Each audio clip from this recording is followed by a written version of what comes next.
Hello everyone, how are you? Today I come with a voice makeup, so you can see when you do a voice makeup, a groom makeup, so you can also doing very light and natural makeup. Now I'm a high dark circle, dark spots, and I'm correcting here. You can see also.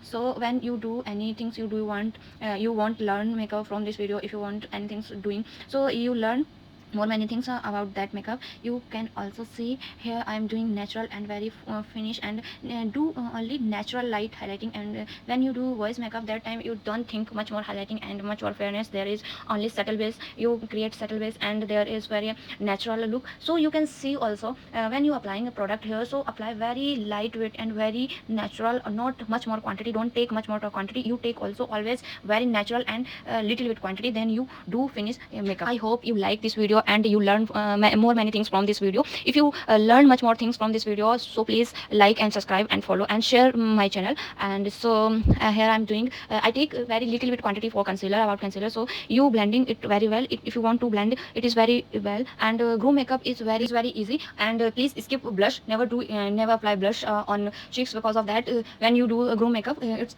we also applying like bronzer. Only bronzer you can apply, but skip please blush. I'm here bronzer applying bronzer, you can see also. So it is very natural and you learn from it from this video voice makeup. If you go outside and voice also, I'm saying from voice, if you want to do, so you can. I hope you like this video and you learn more many things from this video, and a very easy technique when you do groom makeup. So please tell me how do you like this makeup, and please subscribe and tell me what do you want to learn other things. Okay, and we will meet next video.